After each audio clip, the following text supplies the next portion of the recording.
여러분 안녕하십니까? 삶으로 열어가는 아름다운 신앙간증 프로그램 오직 주만이의 김현임입니다. 우리의 믿음의 조상 아브라함은요, 업적을 많이 남기셨죠. 그 가운데 하나가 사막에 우물을 파고 또 나무를 많이 심으신 거라고 하는데요. 거주지를 여기저기 항상 옮겨 다녔던 그 유목민이었던 아브라함이 왜 우물을 파고 또 나무도 심었던 걸까요? 마치 어떻게 보면은 적에게 휴식처로 제공이 될 수도 있었을 텐데 말이죠. 그런데 아브라함은 오늘이 아닌 내일을 먼저 생각하는 사람, 그리고 내가 아닌 다른 사람을 먼저 생각했던 그런 분이 아니었나 싶습니다. 뜨거운 또 삭막한 그 광야에 나중에는 내가 나무를 심어서 숲이 생겨날 거고 또 시원한 생수가 터져 나올 거다라는 비전을 품고 그렇게 힘든 일들을 하지 않았었나라는 생각을 해보게 되는데요. 오늘 우리가 복음을 전해야 하는 이유도 이와 크게 다르지 않은 것 같습니다. 지금은 세상을 보타면서 살아가지만 언젠가는 하나님의 자녀가 될 우리의 이웃들을 위해서 우리가 오늘도 나무를 심고 우물을 파야 하는 그런 이치가 아닌가라는 생각을 해보게 되는데요. 그렇게 하나님의 마음을 몸소 실천하는 이웃들과 오늘도 함께 만나보도록 하겠습니다. 자, 먼저 간증자들을 만나보기 전에 이 시간 은혜롭게 가득 채워주고 계신 분들부터 소개해드릴게요. 춘천 한마음교회 성도님들 환영합니다. 어서 오세요.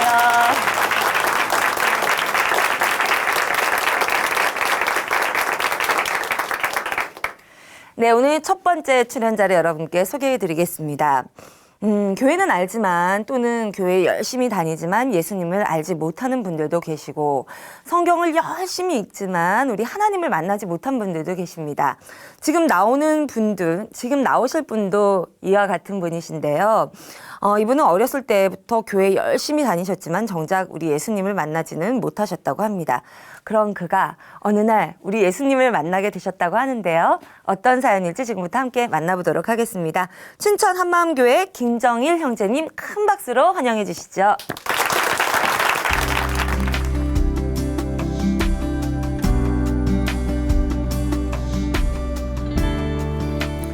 안녕하세요. 춘천 한마음교회 김정일입니다. 저는 어려서부터 교회를 다녔지만 사명은 특별한 사람들만 가지는 거라고 생각했습니다. 그랬던 제가 하나님의 놀라운 사랑을 알게 되고 예수님을 믿으면 누구나 사명자라는 걸 알게 됐습니다. 그리고 저도 제 인생 전부를 주님께 드리겠다고 고백하게 된 이야기를 나누려고 합니다. 저는 기독교 가정에서 태어났고요. 어머니는 신앙에 대단히 열정이 있으신 분이셨습니다. 전도와 봉사 그리고 희생의 삶은 정말 남달랐어요. 그런데요, 저는 그런 어머니가 전혀 존경스럽지가 않았습니다. 거기에는 몇 가지 이유가 있었는데요. 어머니는 제가 어렸을 때부터 미용실을 하셨어요. 그 미용실 앞에서 전도를 하기 위해서 과자나 사탕 또는 요구르트를 들고 동네 아이들을 불러 모아요. 그러면 줄을 쫙 서죠. 저도 과자나 요구르트가 먹고 싶어서 눈치를 보고 있다가 뽀로로 달려가서 엄마, 나도 과자, 나도 요구르트. 그러면 어머니는 야, 너는 살찌니까 안 먹어도 돼. 그리고 너는 물 마셔. 물이 제일 좋아. 그러시는 거예요. 물론 제가 어렸을 때 살이 좀 많이 찌긴 했었습니다.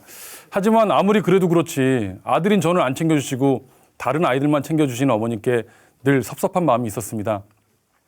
그리고 저희 집은 가정 형편이 항상 빠듯했었는데요.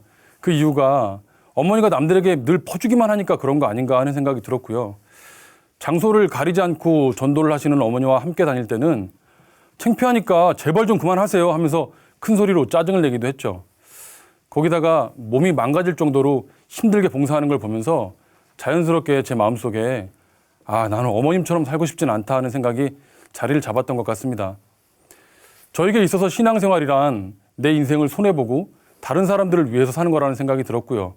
하나님은 늘 저에게 물질과 시간, 그 밖에 모든 것들을 내놓으라고 요구하시는 분이라고만 여겨졌습니다. 그렇지만 저는 어렸을 때부터 교회를 다녔기 때문에 하나님과 지옥에 대한 막연한 두려움이 있었고요. 그래서 교회 그늘에서 벗어난 적은 없습니다. 초등학교를 졸업하고 중학교에 들어가자마자 저랑 몇 살 차이 나지도 않는 교회 동생들을 가르치는 주일학교 선생님이 되기도 했고요. 사람들이 많이 나오지 않는 주일날 새벽 예배 성가대로 봉사를 하기도 했어요. 그래서 칭찬을 많이 들으면서 교회를 다녔습니다. 그런 저에게 처음으로 신앙에 대해서 고민하게 만든 사건이 있었습니다. 중학교 3학년 때로 기억을 하는데요. 학교를 갔다 오는 저를 어떤 대학생 형이 불러 세우는 거예요. 동네 교회에서 대학생들 집회가 있었던 모양입니다. 저는 제 또래에 비해서 등치도 크고 나이도 많이 들어 보였었거든요. 그래서 중학생인 저를 대학생으로 착각을 하고 그 집회에 초대장을 내밀면서 예수님 믿으세요? 하고 물었습니다. 그래서 저는 교회 다니는데요? 하고 대답을 했죠. 교회를 다닌다고 하면 보내줄 줄 알았는데 그냥 보내주질 않고 제 팔을 붙잡고는 그러면 구원의 확신이 있으세요? 하고 다시 묻는 거예요. 얼른 대답할 말이 생각이 나지를 않아서 멀뚱히 그 형을 쳐다보다가 열심히 다니는데요? 하고 대답했습니다. 대답을 하고 보니까 이상하더라고요. 그 대답은 동문서답이잖아요. 그런데 그날 이후로 그 대학생 형의 질문이 머릿속에서 계속 맴돌았습니다. 나는 구원을 받은 게 맞나? 구원의 확신은 어떻게 하면 생기는 거지? 그 문제를 가지고 기도를 해봐도 목사님을 찾아가서 상담을 해봐도 명쾌한 해답을 얻지는 못했습니다. 하지만 그 고민도 잠시였어요. 더 깊이 들어가서 신앙의 확신을 갖게 되면 어머님처럼 살게 될까 봐 더 이상 고민하고 싶지도 않더라고요. 중학교 때부터 성악을 공부하던 저에게 교회는 그저 음악을 배우고 노래 연습을 하고 사람들을 만나는 장소로밖에는 여겨지지 않았습니다. 그렇게 중학교, 고등학교를 졸업하고 대학교에 들어가서 성악을 전공하면서부터는 더 심해졌죠. 제 필요에 따라서, 제 편의에 따라서 교회를 여기저기 옮겨 다니는 떠돌이 신앙이 돼버렸습니다. 그런 저에게 인생의 고비가 닥쳐왔습니다. 아내를 만나서 결혼을 하게 되면서 성악가의 꿈을 접었어요. 그리고 직장이 필요해서 여기저기 원서를 내고 시험을 봤는데 도전하는 직장마다 전부 떨어졌습니다. 한동안 아내가 벌어오는 돈으로 집에서 살림을 하면서 아내에게 미안하기도 하고 제 자신이 한심하기도 하더라고요. 신혼생활인데 직장이 없이 보내는 하루하루는 제 속을 타들어가게 했습니다. 그러던 중에 부부싸움을 하게 됐어요. 저는 결혼을 하기 전에 아내에게 지키기로 한 약속이 하나 있었는데요. 그것은 결혼을 하게 되면 담배를 끊겠다던 약속이었습니다.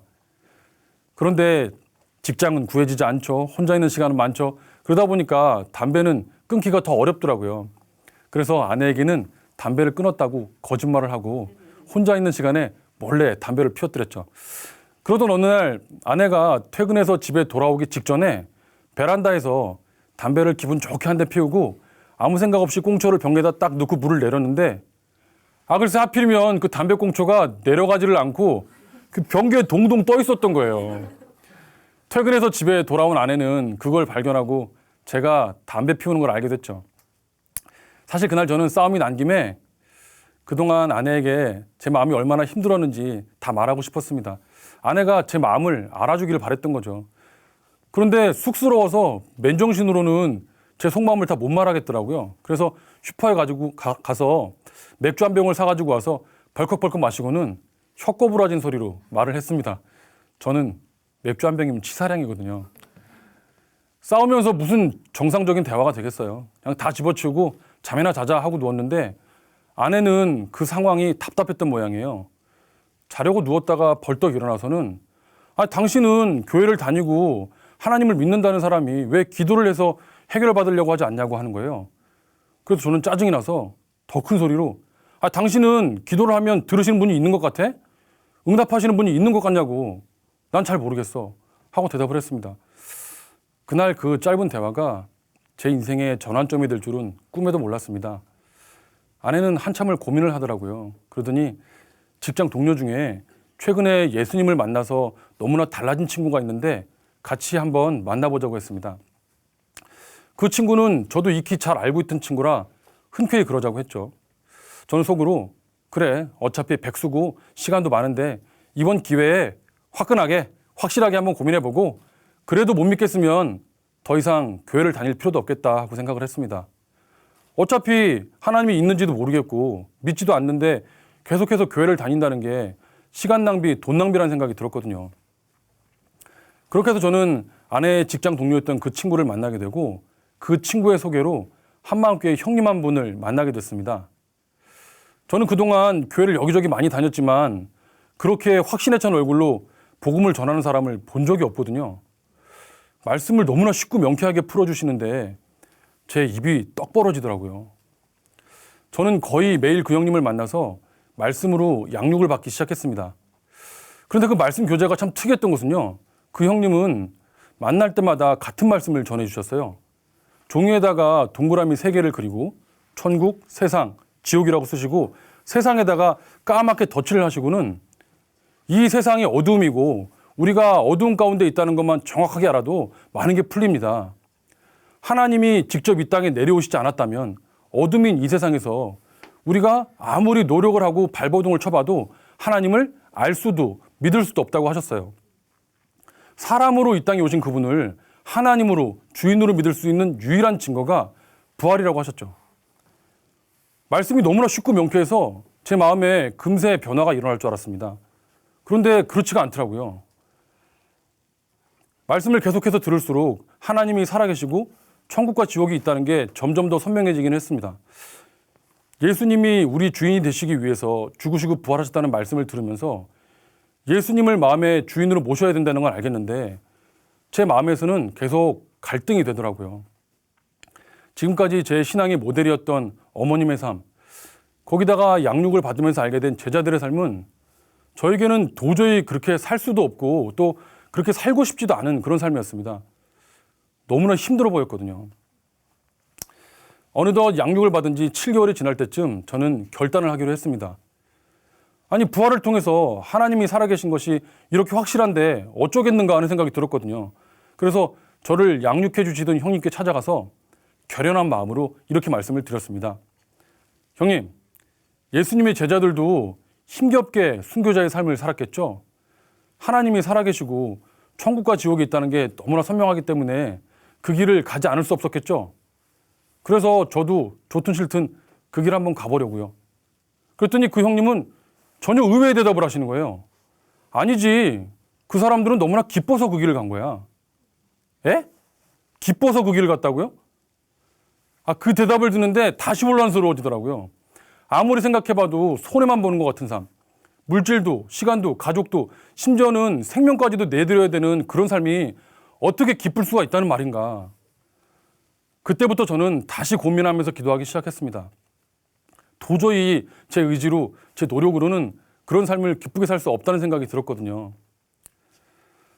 그때 마침 저희 교회에서 수련회가 열렸어요. 저는 수련회에 참석하러 온 형제들에게 중보기도를 부탁했어요. 나도 정말 예수님을 만나고 싶다. 예수님을 위해서 살고 싶은데 잘 안 된다. 기도를 좀 해다오.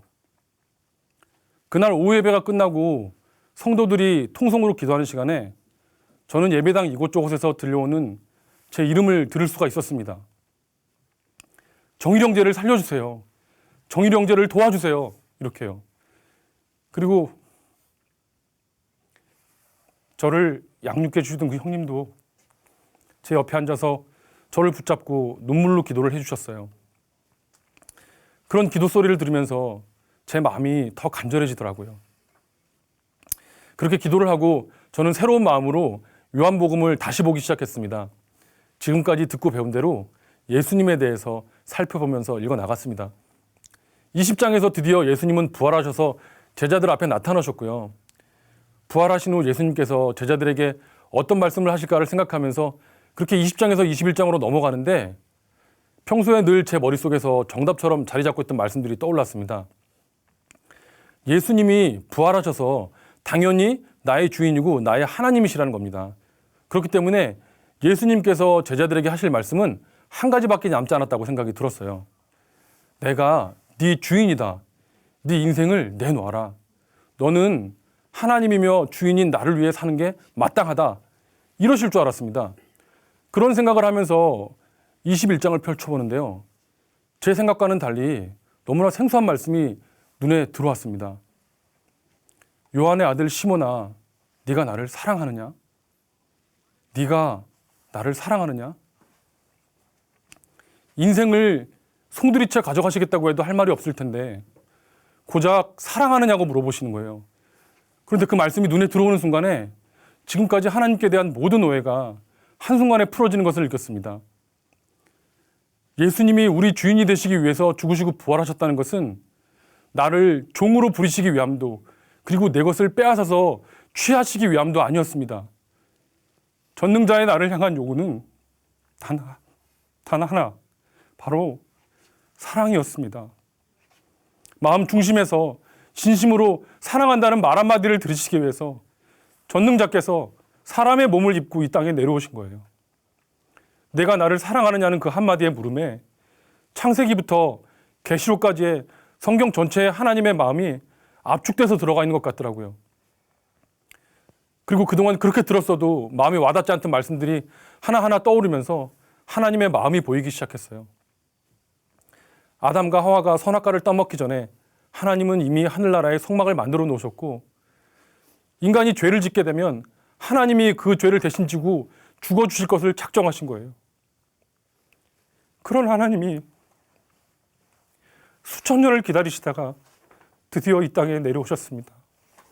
그리고 인간을 위해서, 나를 위해서 죽으시고 부활하셨어요. 이유는 딱 하나, 처음 인간을 창조하셨을 때 가셨을 그 사랑의 관계를 회복시키고 싶으셨기 때문이었습니다. 이런 말씀들을 통해서 하나님은 끊임없이 사랑을 고백하고 계셨고, 또 그런 하나님을 사랑하느냐고 묻고 계셨던 거더라고요. 그렇게 하나님께 대한 모든 오해가 풀리면서 저는 감사와 회개로 주체할 수 없는 눈물을 흘렸습니다. 그리고 큰 소리로 하나님께 이렇게 외치고 싶었어요. 하나님, 저도 하나님을 사랑합니다. 하나님에 대한 사랑이 마음 중심에서부터 막 솟아나는 것 같더라고요. 세상에서도 연애를 하면 사랑하는 사람한테 다 주고 싶잖아요. 하나님을 사랑하는 마음이 생기니까 정말 다 드리고 싶더라고요. 그런데요, 막상 드리려고 보니까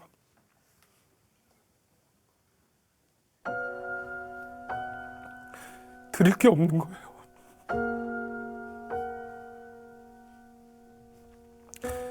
그동안 제가 썩어질 것만 붙들고 있었더라고요. 하나님이 그런 걸 가져가셔서 어디다 쓰시겠어요? 단지 하나님을 사랑하느냐고 제 마음을 알고 싶었던 거더라고요.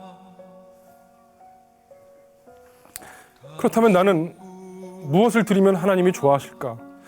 어떻게 하면 하나님이 기뻐하실까? 아무리 생각해봐도 저에게는 가진 것이 없었습니다. 드릴 것이 제 인생 밖에는 없었습니다. 100번을 태어나도 1000번을 태어나도 그 인생은 몽땅 다 주님께 드리는 것이 마땅하다는 생각이 들었습니다. 지금까지 저희 어머님의 삶을 보면서, 그리고 제자들의 삶을 보면서 나는 도저히 저렇게는 못 살겠다고 했던 마음이 이제는 내 생명을 드려도 아깝지 않은 마음으로 바뀌어버렸어요. 그때부터 저는 미친 듯이 복음을 전하기 시작했어요. 가족들에게, 이웃들에게, 친구들에게, 때로는 전화로, 때로는 만나서 기쁘게 복음을 전했습니다. 그렇게 기쁘게 복음을 전하다 보니까요, 하나님이 지혜도 주시더라고요. 모두들 2002년 월드컵을 기억하실 거예요. 그때 우리나라 축구가 월드컵 4강에 올라갔잖아요. 저는 그때 한참 지하철 전도를 많이 했었는데요. 지하철을 타자마자 이렇게 외쳤습니다. 코리아 팀 화이팅! 대한민국 화이팅! 대한민국! 그러면 짝짝짝짝짝 하면서 박수를 쳐주는 게 그때 우리나라 분위기였잖아요. 저는 그때를 놓치지 않고 여러분 감사합니다. 예수님이 부활하셨습니다. 예수님 믿고 천국 가세요 하고 외쳤습니다. 어떤 분들은 당했다 하는 표정으로 멍하니 쳐다보기도 했고요. 어떤 분들은 잘했다고 격려의 박수를 보내주기도 했죠. 그렇게 저는 하나님이 주신 지혜로 기쁘게 복음을 전하다가 지하철 공안에게 붙들려가게 됐습니다. 공공장소에서 소란을 피웠다는 이유에서였죠. 그렇게 계속해서 복음을 전하다 보니까 열매가 생기기 시작했어요. 오래간만에 만난 친구들에게 뜨거운 마음에 복음을 전하는데 친구들이 시끄럽다고 욕을 하더라고요. 하지만 상관없었습니다. 너무나 기쁜 마음에 길을 걸으면서 찬송가를 흥얼거리는데 글쎄 한 친구가 예수님 믿는 거 티좀 내지 말라고 하면서 제 뒤통수를 때리는 거예요. 그런데 제 뒤통수를 때렸던 그 친구가 얼마가 지나서 딸아이 돌잔치라고 초대해서 갔어요. 돌잔치가 끝나고 가려는 저를 붙잡고 예수님 얘기를 좀 해달라는 거예요. 이게 웬 떡이냐 하면서 복음을 전했죠. 사실 그때는 복음을 조리 있게 잘 전하지도 못했어요. 그저 나는 예수님을 너무나 사랑한다. 예수님 없으면 못 살겠다. 그리고 주저리 말을 했는데 한참을 듣던 그 친구는 자신은 모태신앙이지만 하나님하고 전혀 상관없이 살았다고 하면서 고개를 푹 숙이고 눈물을 뚝뚝 흘리더라고요. 그날 저는 그 친구와 함께 한참을 울었습니다. 그리고 그 친구는 지금 저보다 더 뜨겁게 신앙생활을 하고 있어요. 그때 중고등학생들 5명을 만나서 모임이 만들어졌어요. 처음에는 무던히도 속을 썩이더라고요. 오죽하면 내가 다시는 중고등학생들 양육을 하나 봐라 할 정도였으니까요. 그런데 지금은 너무나 잘 성장해졌고요. 그 모임에서 전임 사역자가 2명이나 나오기도 했습니다. 저는 지금 찬양 사역자로 교회를 섬기고 있습니다. 그리고 틈이 날 때마다 소년원에 들어가서 복음을 전해요. 얼마 전에 저에게 복음을 들은 한 학생으로부터 편지가 한 통 왔었는데요. 거기엔 이렇게 써 있었습니다. 선생님, 제가 조금만 더 일찍 선생님을 만나서 이 복음을 들었더라면 이곳에 들어오지 않았을 텐데 아쉽네요. 하지만 이곳을 나가게 되면 저도 선생님처럼 복음을 전하며 살겠습니다. 그 편지를 읽는데 제 마음이 너무나 뿌듯하더라고요. 저는 하나님의 사랑을 알기 전에는 사명자는 특별한 사람들이라고만 생각했습니다. 그런데 하나님의 놀라운 사랑을 알게 되고 나니까 그 사랑을 전하지 않을 수가 없더라고요. 그게 저에게 주신 사명이었습니다. 바울의 고백처럼 나의 달려갈 길과 주 예수께 받은 사명, 곧 하나님의 은혜의 복음, 하나님의 놀라운 사랑을 전하는 일을 멈추지 않고 끝까지 달려가겠습니다. 감사합니다.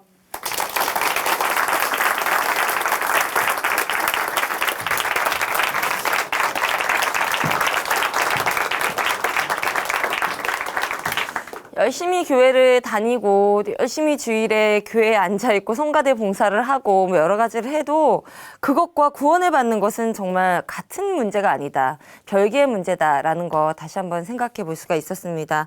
그리고 삶이 바쁘고 참 시간이 없고 분주할 때 이렇게 생각하게 되죠. 내가 지금 이걸 왜 해야 하는지, 어떤 이유 때문에 해야 하는지 이렇게 중심이나 근본이 흔들릴 때가 있습니다. 이럴 때 하나님을 사랑하는지 스스로에게 물어보면 답을 다시 찾을 수 있을 거다라는 그런 큰 울림이 있는, 감동이 있는 그런 간증이었습니다.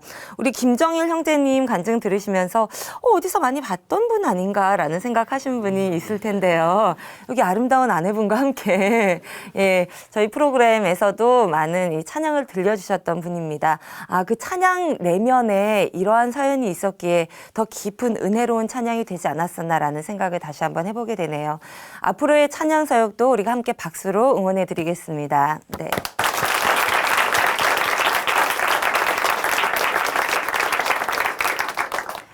네, 아름다운 믿음의 고백을 통해서 하나님의 은혜를 함께 나눠가고 있습니다. 삶으로 열어가는 아름다운 신앙간증 프로젝트 오직 주만이 이제 2번째 간증자 여러분께서 만나보실 순서인데요. 이분은 어려서 소아암에 걸렸다고 하네요. 병 때문에 한동안 항암 치료를 받으셨는데 항암 치료가 굉장히 힘든 것들은 뭐 다들 알고 계시잖아요. 그 가운데 큰 이유가 바로 머리카락이 다 빠지는 그런 이유가 아닌가 싶습니다. 특히나 여자분에게 이 머리카락은 정말 큰 의미죠. 우리가 속된 말로 머리빨이다 이렇게 이야기하기도 하는데요. 네, 저도 만약에 이 머리가 없다면 지금 맨머리로 여러분을 만나고 뵙고 있다면 어떤 모습일까요? 그렇기 때문에 더 많은 스트레스가 되고 힘든 시간을 겪으셨던 분인데요. 깊은 콤플렉스에서 벗어나게 된 사연 지금부터 함께 들어보도록 하겠습니다. 자, 춘천 한마음교회 문혜란 자매님 온 마음으로 함께 환영해 보겠습니다.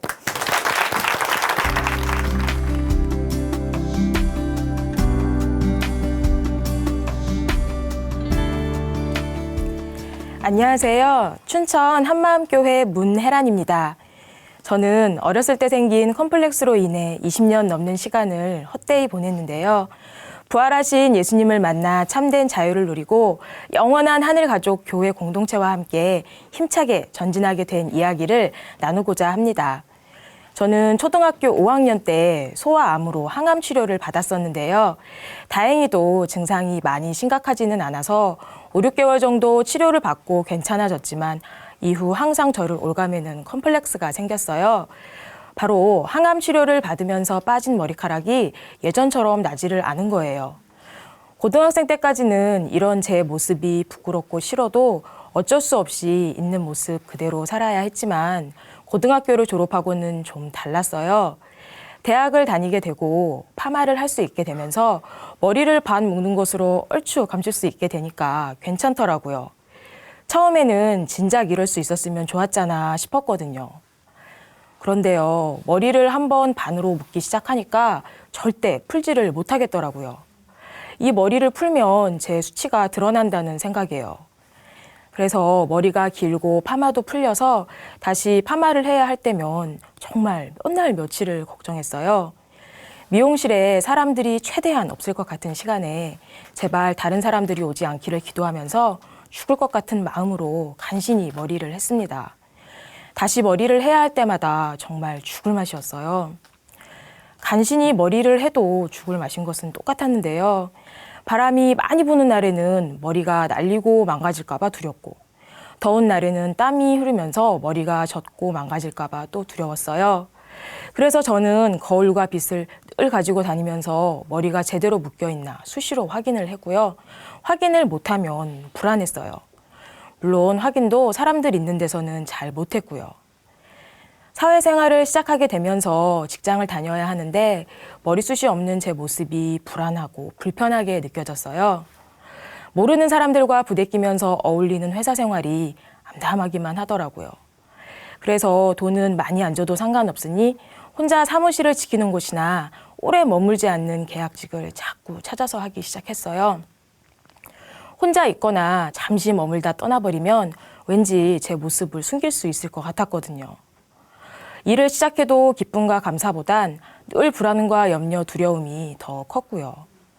집에서는 부모님이 걱정하셔도 그냥 이 핑계 저 핑계 대면서 직장을 다니다 말다를 반복했습니다. 한참 일하면서 사회 경력을 쌓고 돈도 벌어야 할 때였지만 저는 그렇지를 못했어요. 또 외모를 꾸미고 이성교제도 하는 그런 때였는데 역시나 그렇지 못했어요.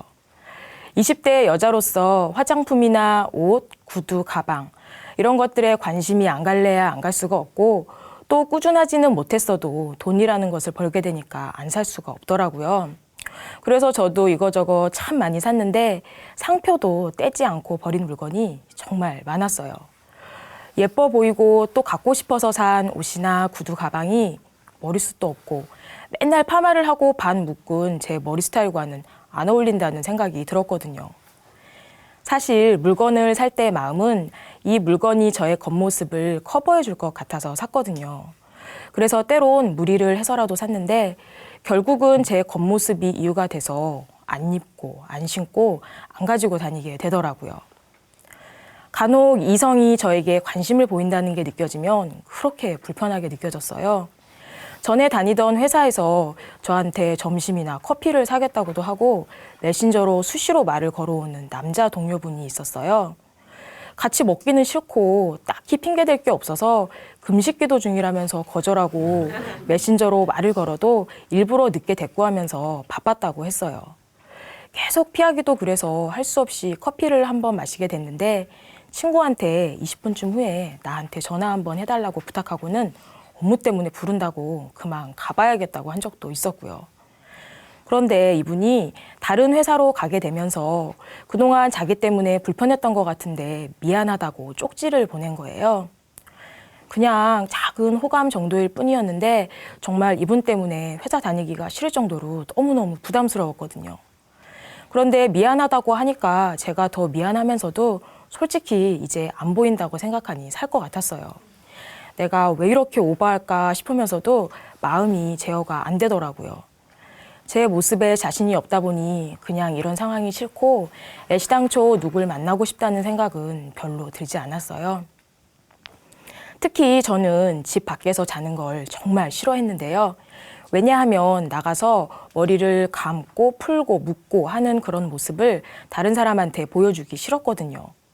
그래서 저는 지금까지 친구들이랑 어디 1박으로 놀러 한번 가본 적이 없고요. 회사의 워크숍 같은 것도 정말 싫어했어요. 어쩌면 남들이 이해 못했을 제 행동의 이유가 사실은 머리숱이 없어서 그랬던 거라고 지금까지 누군가에게 한 번도 이야기해 본 적이 없었어요. 물론 가족이나 친구도 예외는 아니었고요. 걱정하고 마음 아파할까봐 이야기할 수 없었고 또 가족이나 친구라고 이런 저를 마냥 이해해 줄 것 같지도 않았거든요. 이런 와중에 친구를 따라 한마음 교회를 다니면서 제일 처음 들었던 말은 예수님의 부활이 믿을 만한 증거라는 말이었는데요. 고개는 끄덕였지만 솔직히 저는 이 이야기를 이해하지 못했어요. 속으로 예수님의 부활이 증거라니 이게 무슨 말이야? 하면서 그냥 넘어갔거든요. 예수님께서 부활하신 거야 알고 있었지만 이게 증거라니 참 생소한 말이었어요. 그런데 사도행전에 저를 죽은 자 가운데서 다시 살리신 것으로 모든 사람에게 믿을 만한 증거를 주셨다고 진짜로 나와 있는 거예요. 사도행전을 읽으면서 예수님을 전하는구나 정도는 인지했었지만 이 말을 듣고 다시 읽어보니 부활하신 예수님을 전하는 것이었더라고요. 부활이 증거가 되는 건 이 일이 갑자기 짠 하고 된 게 아니라 하나님께서 사람으로 이 땅에 오셔서 죽으시고 살아나실 것을 예언했고 예수님께서 누구도 흉내낼 수 없는 부활로 예언을 이루셨기 때문이었어요. 예수님께서 성경대로 죽으시고 부활하셨다. 이것이 죽음도 불사하고 제자들이 전한 예수님이었다는 것을 깨닫게 되었어요. 정말로 부활이 예수님을 하나님으로 믿을 수 있는 확실한 증거더라고요. 부활이 증거라는 것을 알게 되니 너희는 나를 누구라 하느냐라는 예수님의 질문이 계속 생각이 나는 거예요. 부활이 선명하지 않았을 때는 보이는 모습에 따라서 신앙 고백에 자신감을 잃곤 했었는데요. 부활을 통해 예수님께서 하나님이시고 나의 주인이심을 자신 있게 고백하게 되었습니다. 저는 이분이 이루신 일을 믿으면 되는 줄 알았는데 내가 주인 되어 살았던 죄를 회개하고 예수님을 내 마음의 주인으로 믿는 것이었어요. 우리 교회 목사님께서는 외부 집회에서 말씀을 전하실 때 꼭 지체들의 간증이나 관련 동영상도 함께 보여주시는데요. 그럴 때마다 목사님께서는 내가 혼자 가는 게 아니라 교회 공동체가 함께 가는 거다. 공동체는 복음으로 세워지는 것이고 복음의 능력을 보여주는 건 바로 교회 공동체라고 하시는데 정말 공동체에 대한 제 눈이 확 열리더라고요. 너희가 죽인 예수가 살아나셨다라는 말씀 앞에 어찌할꼬 하며 회개하고 예수님을 주인으로 믿었던 초대교회처럼 우리도 예수님이 주인이신 하늘가족 교회 공동체였어요. 가족 같은 공동체가 아니라 영원한 진짜 가족이요. 우리 교회는 토요일 저녁에 찬양 예배를 드리는데 이렇게 교회 공동체에 눈이 열리니까 더욱 공동체와 함께하고 싶어졌어요. 토요 찬양 예배 말씀이 주일과 이어지기도 하고 또 토요일에는 공동체가 함께 깊이 기도하는 시간을 갖거든요. 그런데 이러려면 제가 마음에 걸리는 게 있었어요. 멀리서 오는 지체들은 예배 후 집에 갔다가 다음날 다시 오기 힘들어서 교회 숙소에서 자고 주일 예배까지 드리는 분들이 많았는데요. 저도 집이 멀다 보니 토요 찬양 예배에 오면 그렇게 싫어하는 1박을 해야 한다는 점이었어요. 게다가 여름이랑 겨울에 수련회를 하면 보통 수요일에 시작해서 금요일까지 하는데요. 토요일, 일요일도 자연스럽게 연결되면서 자그만치 무려 4박 5일을 교회에서 잘 수도 있는 엄청난 상황이 생기는 거예요. 정말 저한테는 있을 수가 없는 일이었어요. 제가 일을 하고 있을 때는 핑계라도 될 수 있지만 일을 쉬기라도 하면 그럴 수도 없잖아요. 정말 죽겠더라고요. 그래서 처음에는 부모님 핑계를 대면서 교회와 집을 왔다 갔다 했어요. 이런 저를 보면서 집에서는 그냥 자고 오지 뭐하러 왔다 갔다 하냐고 힘들지도 않냐고 하셨거든요.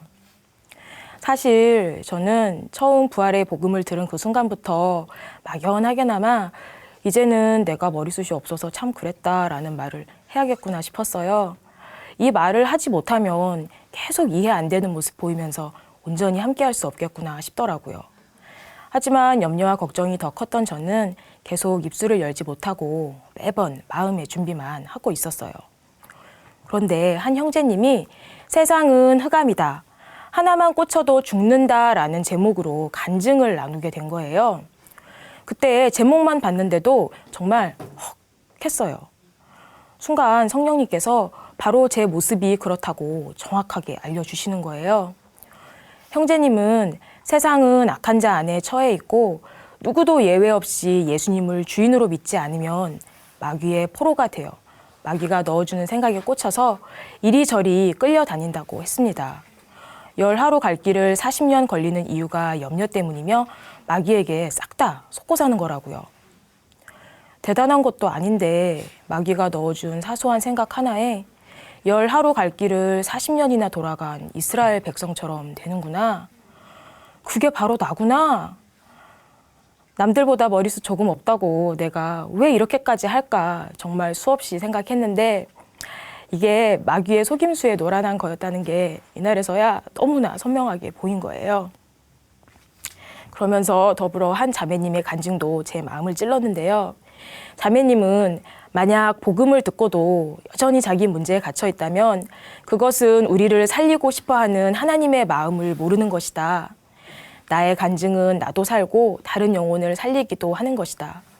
우리 모두 예수님이 주인인데 나의 아픔을 말하지 못할 것이 어디 있고 우리가 진짜 하늘 가족 공동체가 되었는데 서로 믿지 못할 것이 어디 있겠는가라고 했어요. 여기에다 한 가정이 오랫동안 말하지 못했던 가정사를 복음으로 해결받는 일이 생겼는데요. 간증을 들은 그 누구도 이상하게 생각하지 않고 진심으로 내 일이 해결된 것처럼 기뻐해주고 격려해 주었어요. 하나님께서 혜란아, 예수를 주인으로 믿는 교회 공동체가 바로 이런 곳이야. 너도 이제 너를 묻고 있던 것을 말하고 전진해야 하지 않겠니? 라고 하시는 것 같았어요. 하나님께서 교회 공동체를 통해 복음으로 세상을 살리기 원하시는구나. 그 마음 앞에서 여전히 결단하지 못하고 마귀가 주는 사소한 생각에 속아서 내 문제에 갇혀 있다면 나도 세상으로 가버린 대마처럼 되겠구나 싶었어요. 정말 준엄한 하나님의 음성으로 들렸습니다. 드디어 저는 20년 넘게 꽁꽁 숨겨놨던 비밀 같지 않은 비밀을 작은 교회 식구들에게 털어놓게 되었는데요. 말할 게 있다고 해놓고 자꾸 머뭇거리면서 시간을 끄니까 작은 교회 식구들은 제가 무슨 출생의 비밀이나 숨겨둔 아이라도 있다고 고백할 줄 알았대요.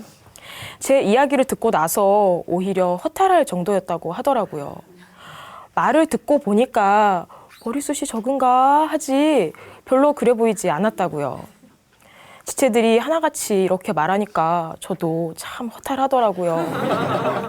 내가 머리숱이 없어서라는 이유로 그동안 요 모양 요 꼴로 살았다고 이야기할 때 진지하게 제 이야기를 들어주는 지체들이 정말 고마웠어요. 이날 같이 예배드리던 지체가 괜찮아, 그동안 마귀에게 속아서 그런 거야 라고 하는데 저는 이 말이 그렇게 명쾌하면서도 사랑의 말로 들리더라고요. 이제 우리 주인이신 예수님만 바라보자고 모두 격려해 주는데 저를 묶고 있던 사슬이 풀린 것 같았고 너무나 가뿐해지고 자유가 임했습니다. 제가 이것을 말했다고 해서 머리숱이 많아지는 기적 같은 일이 일어난 건 아니었지만 이제 됐다, 풀렸다.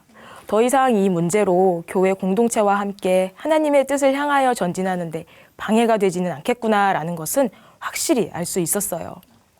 그리고 제가 그동안 머리숱이 없다는 것을 이유로 삶을 낭비하면서 무수하게 하나님을 원망하고 염려하며 살았는데요.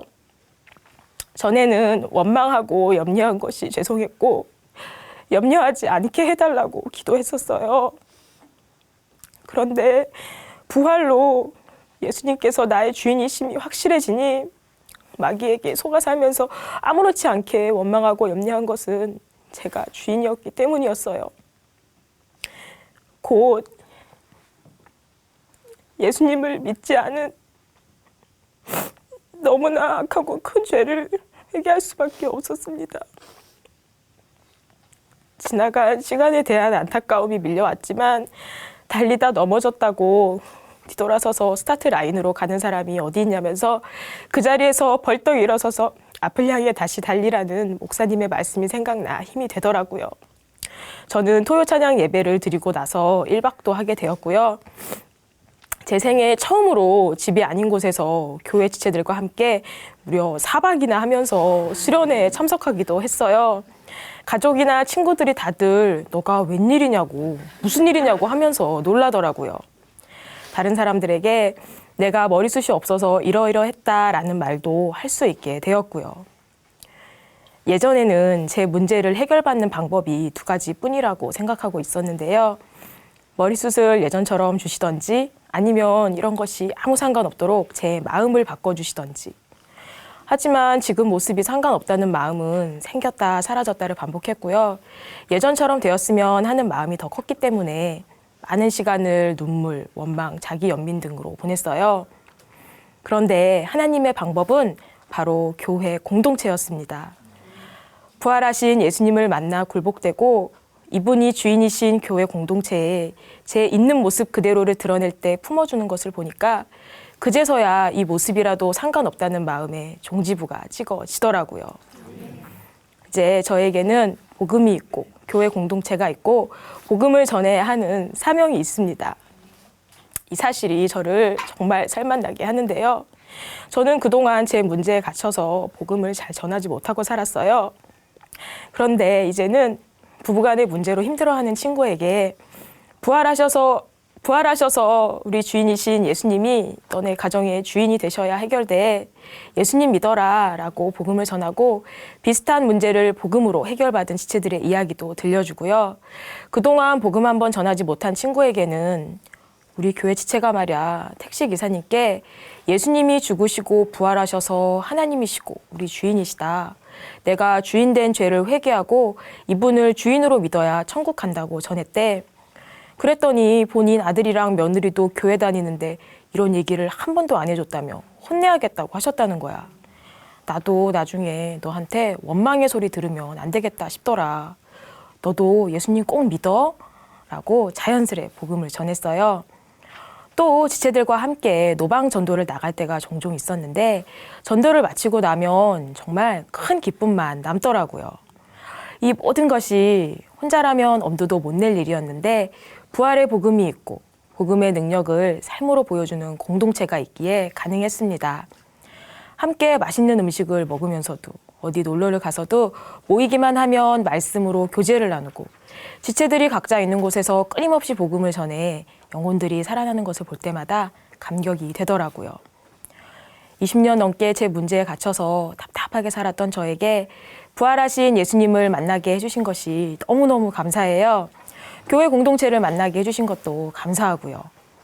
예수님이 주인이신 공동체와 함께 자유롭고 풍성한 삶을 살게 하는 부활의 복음을 계속 전하겠습니다. 지금까지 인도해 주신 하나님께 정말 감사드리며 간증을 마치겠습니다. 감사합니다.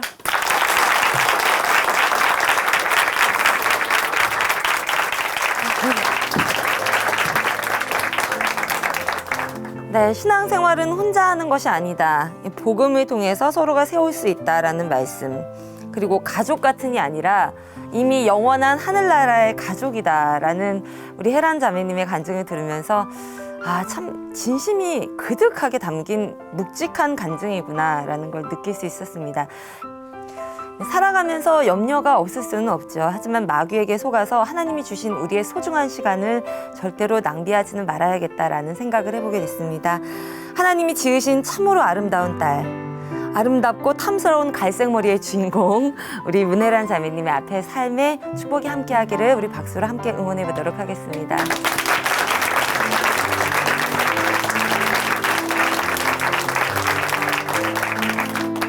하나님의 사랑으로 인해서 변화한 삶의 고백을 함께 들어봤습니다. 삶으로 열어가는 아름다운 신앙간증 프로그램 오직 주만이 이제 마무리할 시간이 됐는데요. 오늘 은혜 많이 받으셨나요? 네, 감사합니다. 찬양으로 함께 이 시간 마무리해 보도록 하겠습니다. 오혜진 자매님께서 불러주시는 부르심 함께 들어보도록 하죠. 오늘도 은혜 가득한 하루 보내시기 바랍니다. 고맙습니다.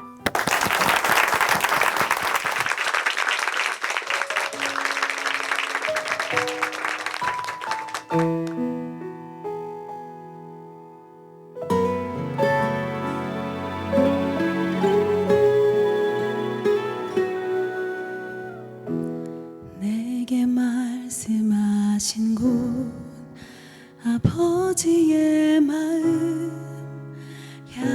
하신 그곳에서